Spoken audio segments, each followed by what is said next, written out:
mga kaalamat. Nandito tayo sa bundok. Yan ang tinutuluyan kong kubo. Pupunta tayo sa taas kasi nagpapakopra ako.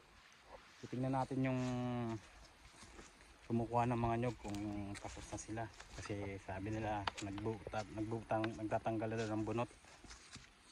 Binubunutan na yung mga nyog natin. Kaya pupuntahan natin. Medyo malakarin pang papunta dyan sa taas. Medyo mahirap-hirap ang paglalakad dito kasi matarik yung bundok. Nandito ang aking kalamansian, mga kaibigan. Farm. Yan, gagawin natin yung farm yan. Nagsisimula pa lang kasi akong mag-ayos dito kaya medyo wala pang mga talim na gulay. Kunti pa lang. Ano pa lang na ano dito, mga kalamansi, nyug, saka yung mga langka, yan lang pinagtsatsagaan kong gulay dito. Yung mga alaga nating hayop hindi pa natin nadadala dito. Kaya sa kupras muna tayo magtututok at pupuntahan naman natin yung kukupra dyan sa taas, mga kaibigan. Katatapos na ng bagyo kaya medyo may tubig ang ating dadaanan. Medyo may tubig pa. Yan. May sapa rin doon banda. May sapa doon na maganda na pwedeng gawin siyang paliguan. Ayusin pa natin na hindi pa matagal-tagal pa siguro to para maging maayos yung ating bundok. Yan ang ating nilalakaran, mga kaibigan. Yan.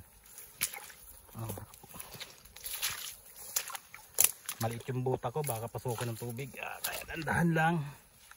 Ayan. Punta tayo doon sa taas. Titignan natin yung. Ayan.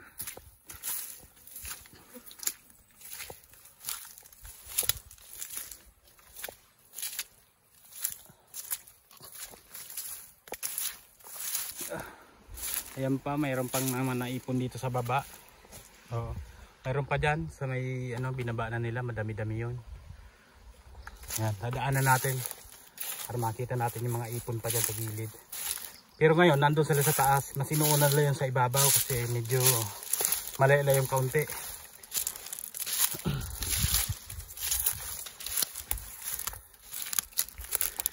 Ayan, mga kaibigan, medyo ang daan.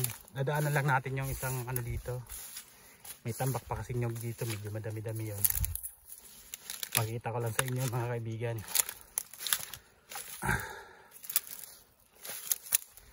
Mga pinagulong nila galing sa taas yan, dyan.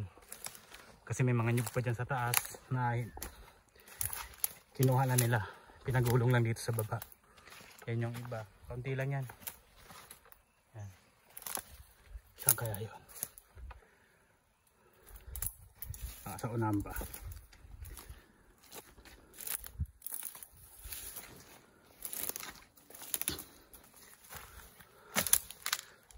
Ayun.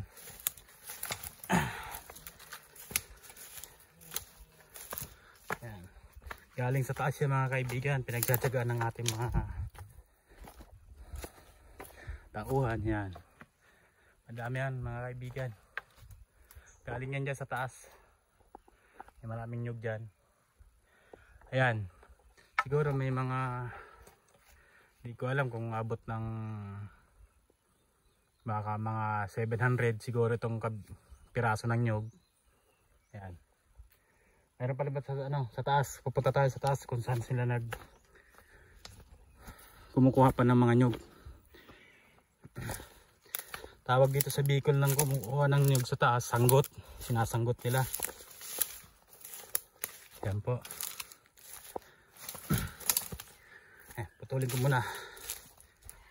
Nauna na silang tumaas kasi ako nagluto doon sa baba.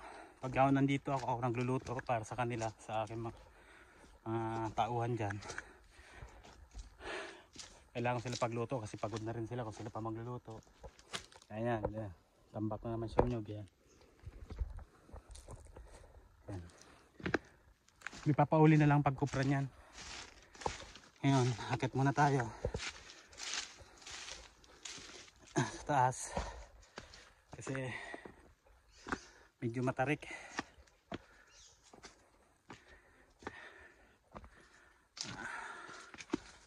tarik ang ating dinadaanan. Yan ang buhay ng kupras dito sa ating bundok sa Bicol. Yan ang buhay ng mga kupra dito sa bundok. Tsagaan. Sayang naman kasi kung hindi tututukan itong lupa. Kaya ngayon nagpapatanim ako ng siguro mga 2,000 na nyug. Pinapatanim ko ngayon para sa pagdating ng panahon mas madami tayong kukuprahin. Yan ang aking dinadaanan dito. Medyo mabato lang mga kaibigan. Mabato.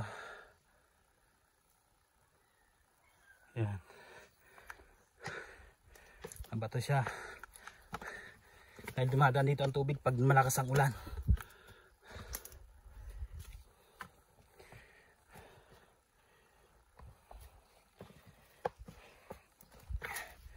Yan, may mga pinutol ng nyug kasi masyado lang mataas, tinaabot ng mga kakawit.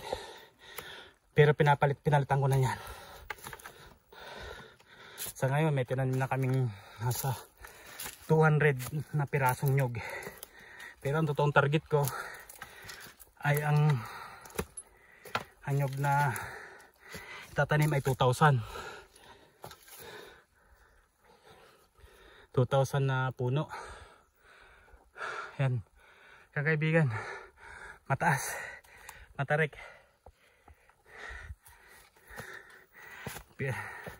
Bali dalawang akyat na akong bundok kasi galing pa ako dun sa baba sa tabing dagat. Bibidyoan ko rin sa inyo bukas pag akyat ko kasi bababa ako mamaya. Bibidyoan ko siya pag akyat ko mula sa baba para pagpatuloy. Napakita ko sa inyo yung kung paano sila mag-kupras ngayon. Grabe. Nakakapagod. Ayan. Malapit na tayo. Dito lang sa unahan.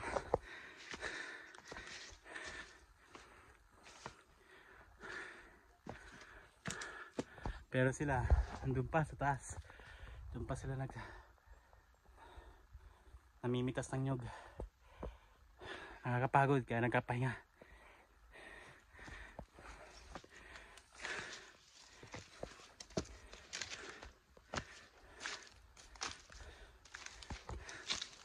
Ito ang buhay sa ating munting bukid. Ito masarap sa buhay. Nag-exercise ka na. Naghahanap buhay ka pa. Paano?